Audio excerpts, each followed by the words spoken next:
আমরা কমিশন তিনটি পদ্ধতিকে প্রাথমিকভাবে শর্টলিস্ট করেছি।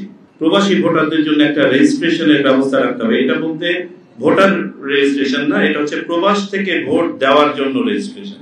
ইলেকশন কমিশন দায়িত্ব গ্রহণের পর থেকেই আমাদের প্রবাসী বাংলাদেশিদের ভোট ব্যবস্থাপনা নিয়ে কাজ করছে। বর্তমানে প্রবাসী বাংলাদেশিদের ভোট দেওয়ার একটা মাত্র পদ্ধতি আছে, যেটি পোস্টাল ব্যালট, এবং ইতোপূর্বে আমরা বলেছি যে এই ব্যবস্থাটি কার্যকরী নয়, যে কারণে একটি ভোটও এই পদ্ধতিতে কাজ করা হয় না। বান্ডেল থাকলে প্রতি সেনমানিতে টাকা বাঁচবে। বিকাশ সেনমানি বান্ডেল কিনে জিতুন প্রতি লেনদেনে। সুতরাং এই ব্যবস্থার পরিবর্তন অতীব জরুরি। আমাদের মাননীয় প্রধান উপদেষ্টা তার 16 ডিসেম্বরের বক্তব্যে এবং পরবর্তীতে প্রবাসী বাংলাদেশিদেরকে প্রথমবারের মতন ভোটের মধ্যে সম্পৃক্ত করার অভিপ্রায় ব্যক্ত করেছেন এবং বলেছেন যে এই জন্য আমাদেরকে একটি কার্যকরী পদ্ধতি উদ্ভাবন করতে হবে। নির্বাচন কমিশনও এই প্রত্যাশাটাকে ধারণ করে প্রথমবারের মতো প্রবাসী বাংলাদেশিদের ভোটের আওতায় আনার জন্য বিভিন্ন পদ্ধতি নিয়ে গবেষণা করেছে। প্রথমত কমিটি পর্যায়ে, পরবর্তীতে কমিশনে এটা উপস্থাপন হয়েছে।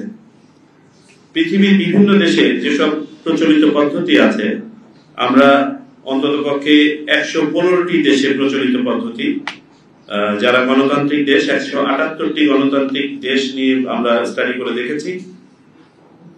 115টি দেশ তাদের প্রবাসী নাগরিকদের জন্য কোনো না কোনো পদ্ধতিতে ভোট দেওয়ার ব্যবস্থা রেখেছে।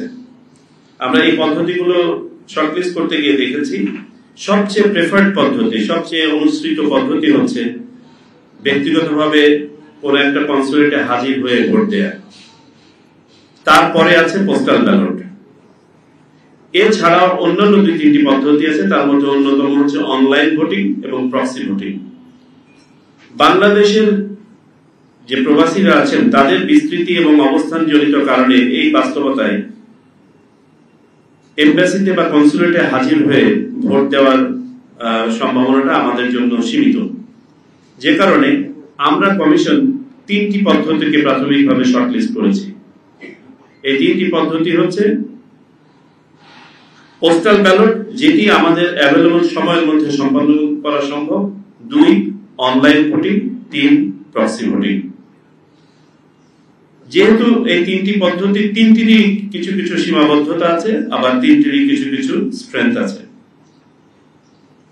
কমিশনে প্রেজেন্ট করার পরে কমিশনের সিদ্ধান্ত অনুযায়ী আমরা যারা বিশেষজ্ঞ আছেন, নির্বাচন বিশেষজ্ঞ, টেকনোলজি বিশেষজ্ঞ, আইন বিশেষজ্ঞ, নির্বাচন ব্যবস্থাপনা বিশেষজ্ঞ, এদের সমন্বয়ে ওয়ার্কশপ করার সিদ্ধান্ত নেই। গতকালকে সেই ওয়ার্কশপটি, গত 8ই এপ্রিল এই ওয়ার্কশপটি অনুষ্ঠিত হয়েছে। আপনারা সেখানে ছিলেন। ডে লং ওয়ার্কশপ ছিল, এক্সটেন্ডেড আওয়ার পর্যন্ত হয়েছে, যেখানে 10টি টিম তাদের উপস্থাপনা প্রেজেন্ট করেছে। এই 10টি টিমের মধ্যে বিভিন্ন ইউনিভার্সিটি এবং প্রতিষ্ঠান, মন্ত্রণালয়, বিশেষজ্ঞ সংস্থা ইত্যাদি ছিলেন। ওয়ার্কশপ থেকে কতগুলো জিনিস উঠে এসেছে।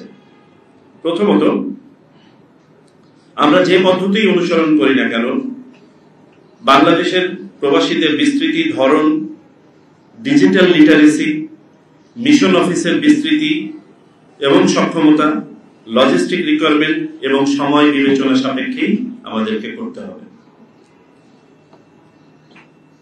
নেক্সট বিষয় যেটি উঠে এসেছে, যে পদ্ধতি আমরা অনুসরণ করি না কেন, প্রবাসী ভোটারদের জন্য একটা রেজিস্ট্রেশনের ব্যবস্থা রাখতে হবে। এটা বলতে ভোটার রেজিস্ট্রেশন না, এটা হচ্ছে প্রবাস থেকে ভোট দেওয়ার জন্য রেজিস্ট্রেশন।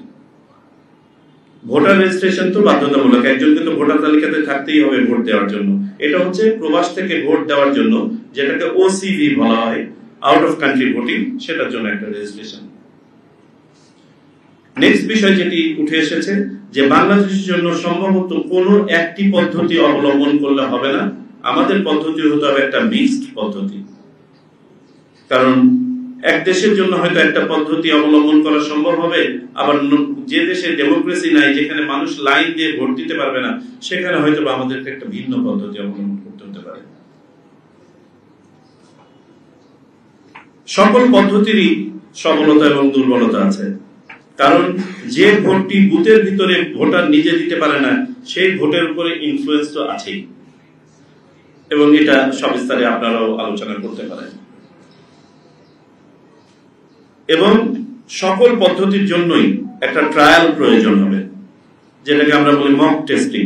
ভোটের আগে একটা মক অ্যারেঞ্জমেন্ট করে দেখতে হবে যে সিস্টেমটা কতটুকু ফাংশনাল হবে।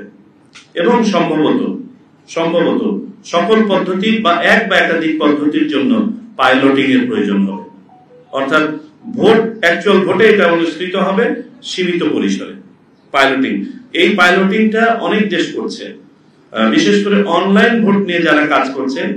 অনলাইন ভোট এখনো পর্যন্ত পৃথিবীতে জনপ্রিয় হয়ে উঠতে পারে নাই, কারণ এর অনেক সীমাবদ্ধতা আছে।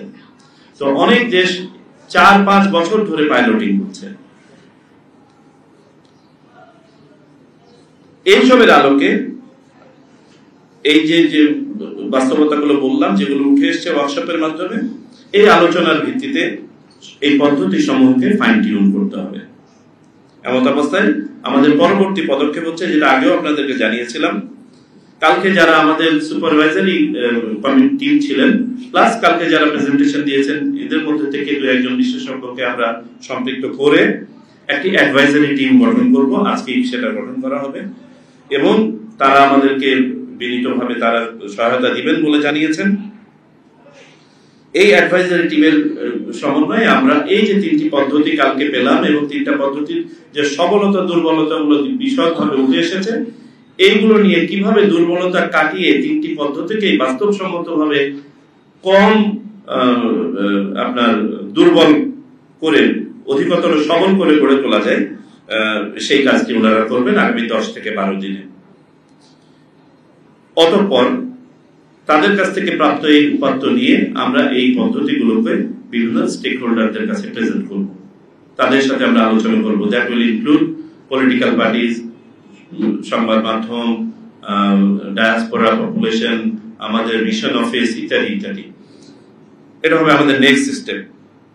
আমরা যাই করি না কেন, আমাদের যে সময়টা পাবো, সেই সময়ের মধ্যে আমাদেরকে আমাদের প্রত্যাশাকে কাস্টমাইজ করতে হবে। এমনও হতে পারে যে কোনো একটা পদ্ধতি যদি সময় অতিরিক্ত নেয়, সেটা হয়তো বা আমরা যদি সেই সময় না পাই, সেটা বাস্তবায়নযোগ্য হবে না। এটি একটি বাস্তবতা। সুতরাং আমরা যে প্রত্যাশাই করি না কেন, আমাদের হাতে যে অ্যাভেলেবল টাইম আছে, সেই সময়ের মধ্যে বাস্তবায়নযোগ্য, আমরা একটি দিনও নষ্ট করছি না। আমরা গত 4টি মাসে একটা দিনও নষ্ট করি নাই প্রবাসী ভোটারদেরকে সম্পৃক্ত করার জন্য, যার জন্য আমরা এই পর্যায়ে উঠে আসতে পেরেছি। যাই হোক, আমি এই কথা বলেই শেষ করছি যে ইনশাআল্লাহ আমরা বাংলাদেশি প্রবাসীদের এবারে ভোটের আওতায় আনতে পারবো, সেটা যে পরিসরেই হোক না কেন, সীমিত হোক বা বৃহত্তর পরিসরে হোক।